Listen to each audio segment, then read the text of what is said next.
4 seconds left. To be real honest with you, it shouldn't have been 4 seconds. To be real honest with you, I thought we scored a touchdown, and I don't know why it wasn't reviewed more closely. I'm gonna go ahead and say that. I wasn't very pleased about that, but when you're given 4 seconds right there, and we're gonna get the ball first in the second half with the intentions of scoring, you go ahead and kick the field goal. Yeah. Coach, you got a lot of young players on this team. A lot of them be back next year. How is playing on this biggest stage going to help you build toward next year? Well, it's there's a lot of guys that made a lot of plays. We had, as I'm looking at it, we had 661 yards of offense. You know, so we actually had more offensive yards. You know, than I don't know if we've had that much this year, but. It grows our program, and it's going to continue to grow our program. And I'll tell you what our seniors just said to our underclassmen, and this is something we believe. All of us, me included, are responsible for leaving a football program better than we found it each year. And that's been a commitment that all of us have made, and our seniors asked our young players in there to take and understand that commitment, that they feel like they're leaving it in a good spot, which we are, this group of seniors. And now it's up for our young people to take it another step, and that step can be taken. We just have to continue to push. Right here. Can you talk a little bit more about the decision to onside kick the ball towards the end of the second half?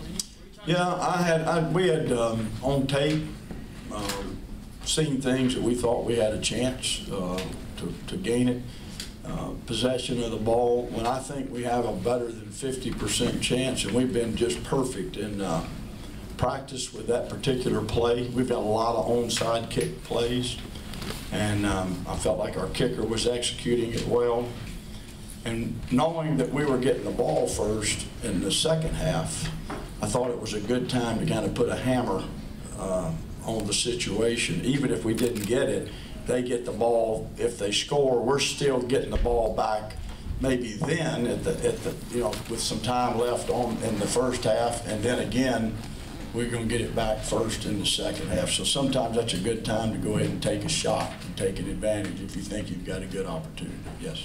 Sticking with the kicking game, you've had a great kicker throughout the year. Towards the end of the year, you had 2 different kickers, one for field goals, one for kickoffs. Was that? Do you think that was an injury that affected the missed field goal? No, Ross has not had as good a year as he had as a freshman, our place kicker, and he's really good. All of them are going to miss him at times.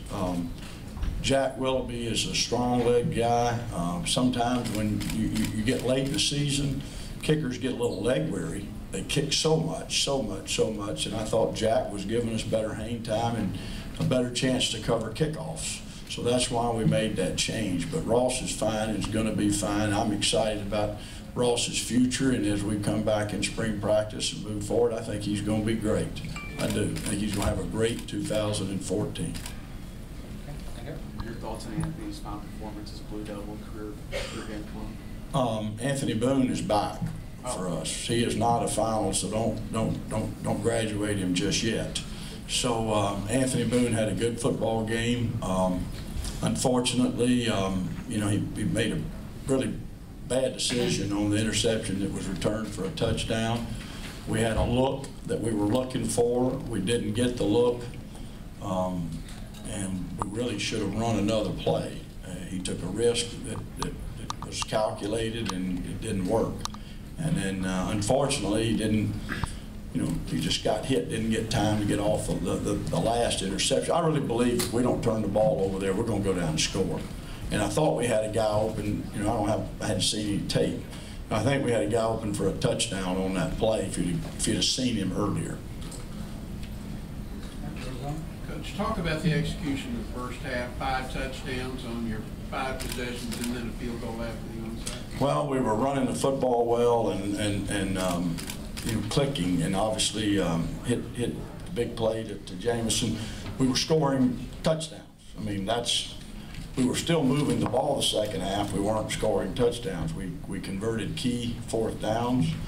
We did all the little things right to get the ball in the end zone. I thought our backs were fresh. as it ended up, you know, Josh Sneed got banged up, Juwan was banged up, you know, Shaquille Powell came into the game with a strained medial collateral ligament.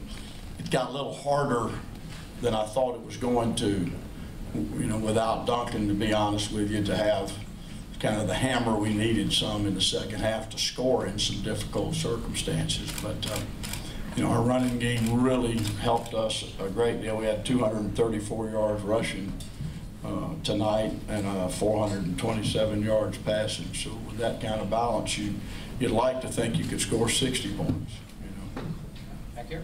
David, I apologize if this has been asked already, but we've talked a lot about how last year's bowl game was kind of a springboard for this season. It's obviously very early, but when you sit here in the aftermath of this one, do you expect it to have the same sort of galvanizing effect? You know, yes, because it's going to. It's not going to be given a choice. It's expected by our seniors that are leaving our program for this to have a galvanizing effect, as you just mentioned.